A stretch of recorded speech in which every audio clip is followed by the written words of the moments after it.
अवधूत चिंतन श्री गुरुदेव दत्त सर्वांना श्री स्वामी समर्थ धनश्री's पॅशन हे आपल्या युट्यूब चॅनल मध्ये मी धनश्री तुमचं सर्वांचं खूप खूप मनापासून स्वागत करते आणि आजच्या व्हिडिओला सुरुवात करते।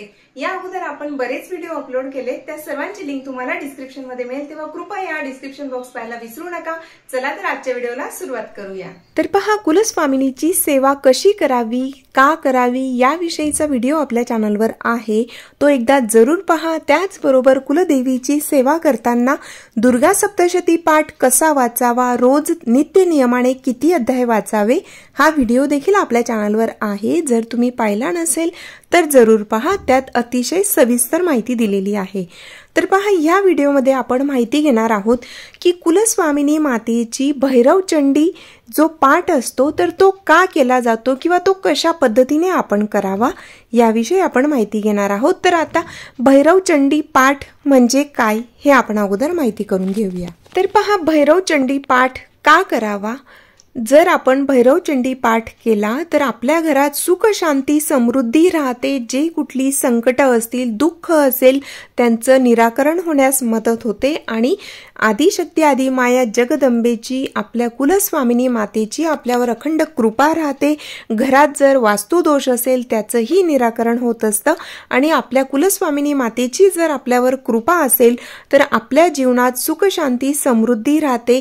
प्रत्येक कामात आपण यशस्वी होत असतो आणि सर्व गोष्टींची अनुकूलता प्राप्त होण्यासाठी आपण आपल्या कुलदेवीची सेवा करायचीच आहे। आणि कुलदेवीची सेवा करताना जर आपण भैरवचंडी पाठ केला तर नक्कीच आपल्याला त्याचा चांगला फायदा होऊ शकतो। तर भैरवचंडी पाठ म्हणजे काय? तर पहा, जेव्हा आपण दुर्गा सप्तशतीचा पाठ वाचत असतो तर दुर्गा सप्तशतीचा पाठ वाचताना तर पहा, आता दुर्गा सप्तशती पाठात 13 अध्याय आहेत। 1 ते 13 अध्याय पठण करायचे असतात, तेव्हा एक पाठ पूर्ण झाला असं आपण म्हणू शकतो। अध्याय नाही, 1 ते 13 अध्याय संपूर्ण वाचले तर आपला एक पाठ पूर्ण होत असतो।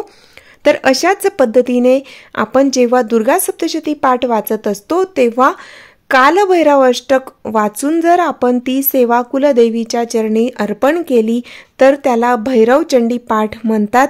तर आता भैरवचंडी पाठ वाचताना नेमकं केव्हा आपण कालभैरव अष्टक वाचायचं आहे ते आपण पाहूया। तर पहा, भैरवचंडी पाठ करताना दुर्गा सप्तशती पाठातील 1 ते 13 अध्याय जे आहेत, तर 1 ते 13 अध्याय मध्ये ज्या ठिकाणी उवाच येईल, जसे की ऋषी उवाच, देवी उवाच, या पद्धतीने जेव्हा अध्यायामध्ये येत असतं तर त्या ठिकाणी कालभैरव अष्टक म्हणायचं आहे। पण कालभैरव अष्टकातील जे शेवटचं कडवं आहे, ज्याच्यात फलश्रुती आहे, ती म्हणू नये। ती फलश्रुती 13व्या अध्यायामधील शेवटच्या उवाच वेळी म्हणायची असते, म्हणजे आपला पाठ पूर्ण होतो। लक्षात घ्या, 13व्या अध्यायाच्या शेवटच्या उवाच पूर्वी जितके उवाच येतील तेव्हा फक्त कालभैरव अष्टक म्हणायचं असतं आणि ते शेवटचं जे कडवं आहे तर ते आपल्याला 13व्या अध्यायाचं जे उवाच आहे त्यावेळी आपल्याला संपूर्ण कालभैरव अष्टक म्हणायचं असतं। तुमच्या लक्षात आलंच असेल की जेव्हा ऋषी उवाच, देवी उवाच असं जेव्हा प्रत्येक अध्यायात येतं तेव्हा कालभैरव अष्टक म्हणायचं, फक्त कालभैरव अष्टक मधील शेवटचं कडवं म्हणायचं नाही। आणि 13व्या अध्यायाच्या वेळेला जेव्हा उवाच येईल तर तेव्हा आपण संपूर्ण कालभैरव अष्टक म्हणायचं आहे। तर लक्षात आलंच असेल तुमचं। तर अशा पद्धतीने जेव्हा आपण दुर्गा सप्तशती पाठ वाचत असतो, कालभैरव अष्टक म्हणत जेव्हा दुर्गा सप्तशती पाठ वाचला जातो तर त्यालाच आपण भैरवचंडी पाठ असं म्हटलं जातं। तर जे नेहमी केंद्रात जाणारे सेवेकरी आहेत त्यांना याविषयी माहिती असेलच, पण ज्यांना माहिती नाही त्यांच्यासाठी सांगितलं। तर अशा पद्धतीने आपल्याला कुलदेवीची सेवा म्हणजेच भैरवचंडी पाठ आपण करू शकतो। तर यामुळे आपल्या घरात सुख शांती समृद्धी राहते। मनातील ज्या काही इष्ट मनोकामना असतात त्या कुलदेवीच्या कृपेने पूर्ण होण्यास मदत होत असते।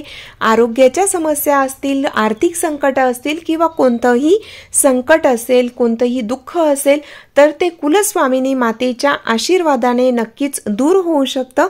तर अशी ही माहिती होती। याला भैरवचंडी पाठ म्हटला जातो।